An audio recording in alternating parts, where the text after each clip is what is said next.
Assalamualaikum warahmatullahi wabarakatuh. Perkenalkan, nama saya Rosy Novianto dari kelas 10-2. Di sini saya akan menjelaskan tentang penyakit demam berdarah. Kita masuk ke pengertiannya. Demam berdarah bisa disebut juga dengan dengue hemorrhagic fever atau disingkat dengan DHF.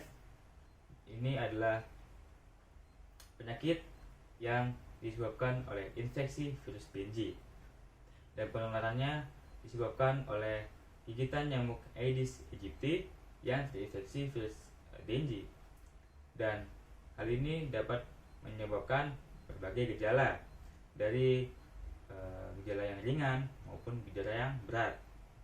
Nah, setelah itu kita akan masuk ke dalam ciri dan karakteristiknya. Nah, ciri dan karakteristik yang pertama itu adalah genom dan keluarga virus. Nah, jadi virus dengue ini memiliki genus Flavivirus dan keluarga Flaviviridae. Nah, setelah itu yang kedua dan genomnya yang pertama, dan genomnya itu berupa RNA, dan genom itu berupa RNA yang beruntai tunggal, dan membawa informasi genetik si virus. Nah, yang kedua itu ada struktur virion atau molekul virus yang matang pada virus dengue ini memiliki struktur yang berbentuk bulat dan memiliki diameter 50 nanometer. Dan yang ketiga itu adalah memiliki envelope atau selubung lipid. Nah, jadi si virus dengue ini memiliki lapisan paling luar yang disebut dengan envelope. Nah, envelope ini memiliki terdiri dari lipid ya. Jadi si envelope ini terdiri dari lipid yang didapat dari membran yang dimiliki oleh sel inang saat si virus ingin membebaskan dirinya. Setelah itu yang keempat ada protein envelope atau protein E. Nah, ini merupakan bagian yang penting dari si virus, karena ini berfungsi untuk pelekatan virus pada sel inangnya. Nah, selanjutnya yang kelima itu adalah kemampuan multi serotip. Nah, jadi si virus dengue ini memiliki 4 serotip yang berbeda. Yang pertama DNV1, DNV2, DNV3, dan DNV4. Jadi si virus dengue ini memiliki 4 genetik utama pada virus ini ya. Nah, selanjutnya setelah ciri dan karakteristiknya, kita akan menjelaskan strukturnya. Nah, kita langsung aja masuk ke struktur yang pertama. Yang pertama ada envelope. Nah, envelope ini merupakan bagian yang paling luar yang ada di struktur virus. Jadi dia ini berfungsi untuk melakukan interaksi antara virus. Jadi itu berfungsi untuk interaksi antara virus dan juga sel inangnya. Dan ya gitu. Dan yang kedua itu ada yang dinamakan dengan kapsid. Nah, kapsid ini berfungsi untuk melindungi dan membungkus si materi genetiknya ya, materi genetik si virus. Nah, agar tidak rusak saat terkena daya tahan tubuh dari si sel inangnya.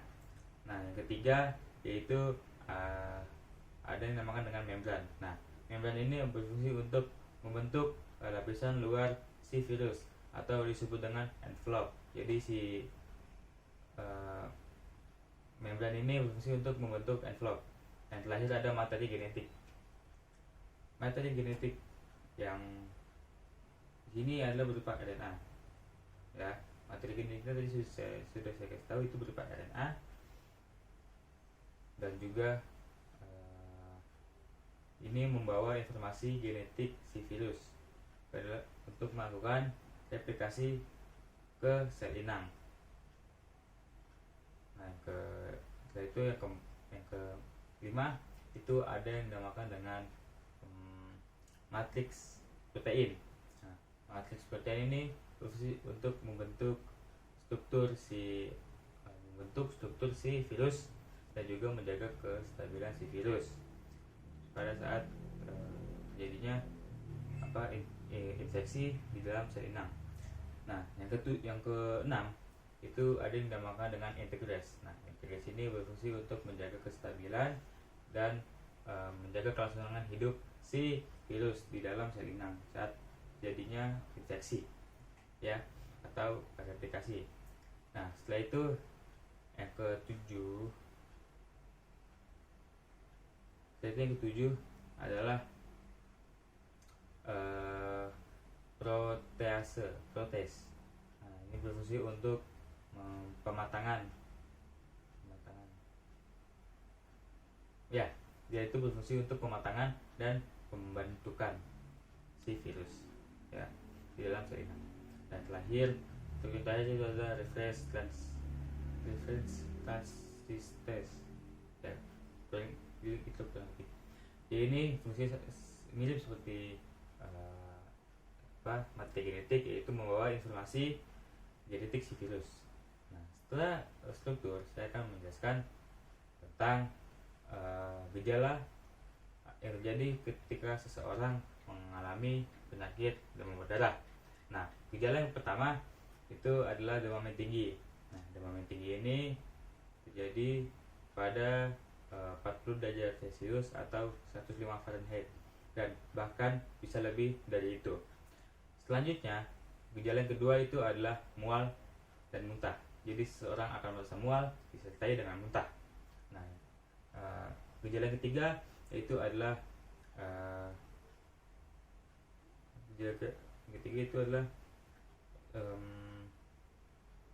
nyeri pada otot.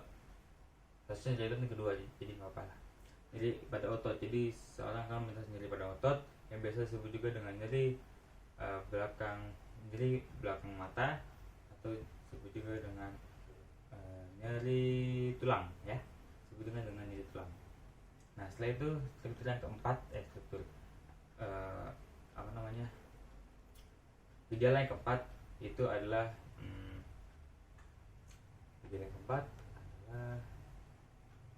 demam pada kulit, ya. Jadi gejala yang keempat itu ada demam pada kulit yang diawali dengan gatal-gatal pada kulit. Setelah itu gejala terakhir itu adalah pendarahan. Jadi setelah akan mengalami pendarahan, pendarahan itu terjadi pada bagian gusi, bawah mulut, dan juga merasa mudah memar, dan juga pendarahan di bawah kulit. Nah, setelah saya menjelaskan gejalanya, saya akan menjelaskan tentang patofisiologi dari si virus demam berdarah ini.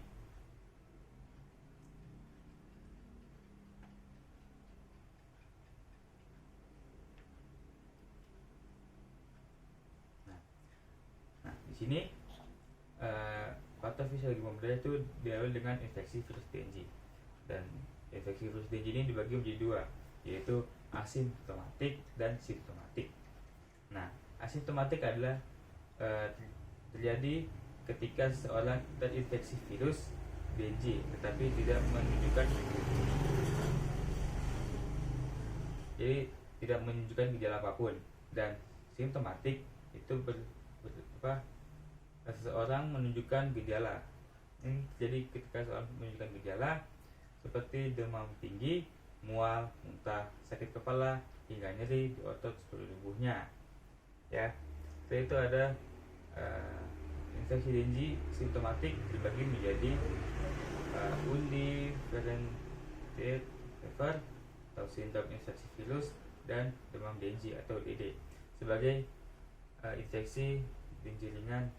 Nah, demam DNG ini dibagi menjadi dua tipe, yaitu demam DNG tanpa pendarahan dan demam dengue dengan pendarahan. Nah, di gambar yang tanpa pendarahan itu adalah pendarahan minus, dan yang ada pendarahannya itu adalah pendarahan plus ya. Nah, pendarahan kita jelaskan dulu pendarahan plusnya. Nah, pendarahan plus ini terjadi peningkatan pembuluh darah yang menyebabkan kebocoran plasma dan penurunan jumlah trombosit, dapat ditandai dengan munculnya bintik-bintik darah kecil. Nah, yaitu ada pendarahan minus. Ya, walaupun ini tidak terjadi pendarahan ya. Nah, walaupun tanpa pendarahan mungkin tidak terlihat tapi saya ulang, walaupun tidak terjadi pendarahan, gejala lain seperti peningkatan hematokrit, penurunan jumlah trombosit, dan peningkatan kebocoran plasma masih ada. Oke, jadi gejala masih ada walaupun tidak terjadi pendarahan. Nah, setelah itu saya akan menjelaskan pada bagian yang shock minus dan shock plus ini. Nah, shock plus dulu ya.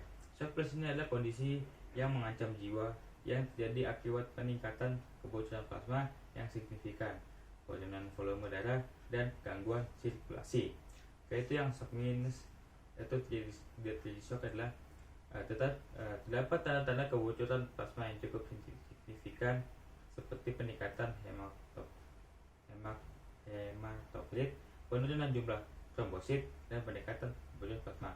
Jadi walaupun tidak terjadi shock, tetap terjadi gejala-gejala seperti peningkatan hematokrit, penurunan jumlah trombosit, dan peningkatan kebocoran plasma. Nah, itu adalah penjelasan dari patofisiologi yang saya dapat. Setelah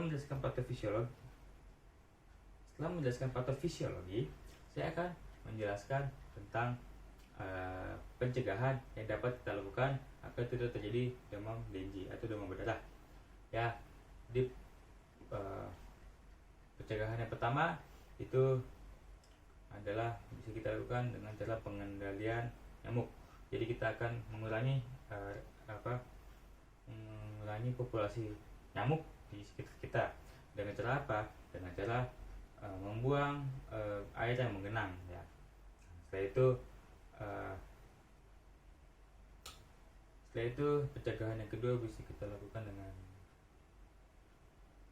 apa ya tadi, kita menggunakan pakaian pelindung. Jadi kita tidak menggunakan pakaian yang terbuka sehingga kita bisa terhindar dari gigitan nyamuk. Oke. Setelah itu pencegahan yang bisa kita lakukan lagi adalah melakukan pengobatan larva nyamuk. Jadi kita akan melakukan pengobatan larva nyamuk di bagian air yang menggenang. Jadi kita akan melakukan pengobatan pada air yang menggenang agar nyamuk tidak bisa berkembang biak. Nah, pencegahan terakhir yang dapat kita lakukan adalah vaksinasi. Jika ada vaksinasi di sekitar daerah kalian, itu mohon harap ikuti vaksinasi tersebut karena hal tersebut penting untuk kesehatan dan kehidupan kita. Nah, setelah kita melakukan pencegahan, kita juga bisa melakukan pengobatan. Pengobatan yang pertama ini adalah dehidrasi. Jadi seseorang tidak boleh harus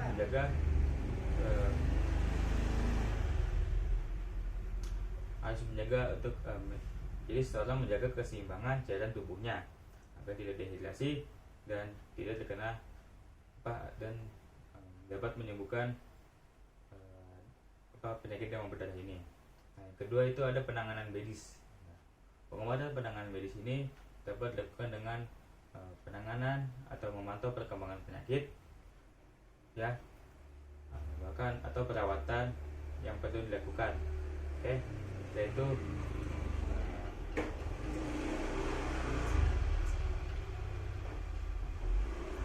itu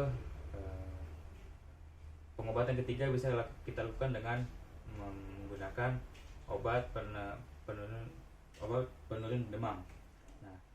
Nah, kita bisa menggunakan obat penurun demam yang aman dan juga direkomendasikan oleh dokter.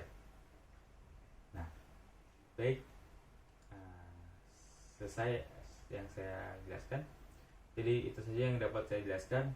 Mohon maaf apabila ada salah kata dan juga salah menaruh rasa, seperti hubungan kamu dengan dia yang tidak pernah dimulai, yang sudah selesai ya namun tidak pernah dimulai. Terima kasih, sekian dari saya. Wassalamualaikum warahmatullahi wabarakatuh.